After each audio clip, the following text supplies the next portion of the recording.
So let me switch topics. Sorry, sometimes I get a little bit nervous. Is that all right? Yeah. Okay. I mean, there's no way that you're less nervous than me. Let me think about how you said that. Yeah, let me think about that too. Did I? There's no more way. nervous. Yeah, see, I didn't even say it correctly. Really? Oh, but I think that's a trap. I think that I think I'm more nervous than you. You think? Yeah, man. I wake up. I am an alarm clock. That's how I feel all the time. I feel like. What does that mean? I just feel like I'm always, Why? You know? I don't know. I just think I've always felt like that. I've always felt like kind of frenetic, It's like, how do I get things to calm down more than how do I get things to amp up, Like I'll even wear earplugs a lot of the day now, and it makes things a lot easier for me to kind of navigate. Interesting. Yeah, it just makes everything easier to focus on. It makes it easier if I'm doing sauna, steam bath, ice bath, working out, any of those things. It makes it everything. You wear earbuds in the... I'll wear earplugs. Okay, I see. Okay. Yeah, Earplugs, and I'll wear them all night while I sleep. It just makes everything a lot easier. So like people a lot of times, like there's guys who are like kind of, Elon Musk is probably like a socially awkward guy. And I would say that, I mean, I think it's, yeah. We all are. Right. We all are, right? I think we all are. Yeah. And it's interesting that there's like probably people, have you ever felt socially awkward over your years? No, I'm really smooth. Okay. No, obviously. Yes. Yeah, I'm like the most awkward person. People have been calling me a robot online for 20 years. It does wonders for my confidence. No, your confidence cannot be impaled, I don't think. That's one thing you have that's probably a sheer North Star inside of you. It's got to be... Well, I'm sure guess... you might have become bulletproof. I think there's times where, you seem like a guy who probably like watched a video of how to be a guy on YouTube or something, but I think we all go through, like, we're all like awkward in different ways. You put you in certain environments and you're not at all.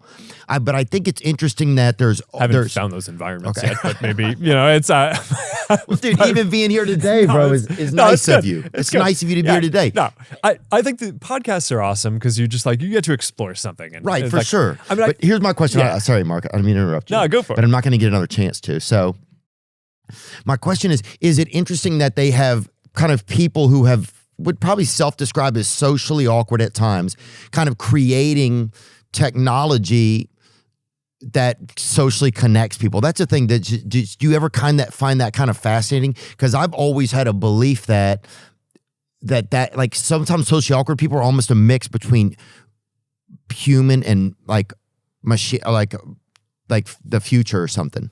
Does that make any sense to you? Yeah, it's an interesting question. I just think that there are a bunch of factors here that you need to peel apart. I think someone can be socially perceptive and understand kind of what is going on in social dynamics and have a lot of empathy and care about other people while still being quite awkward in how they communicate. And so I don't think you can build a great... Yeah, I'm trying to build too broad of a bridge. No, well, I think it's a fair point, right? I mean, it's like, all right, a lot of social media is like people creating great content and kind of communicating really well.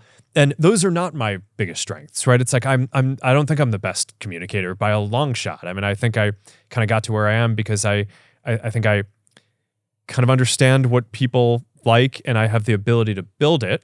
But I don't think my strength is like, I can really like communicate about why what I'm building is awesome. I generally like to make it so that my work speaks for itself. And I try to explain it so I can kind of explain how I'm thinking about it. But I don't think people primarily like using our stuff because, they saw me talk about it and they're like, oh yeah, this seems super exciting now.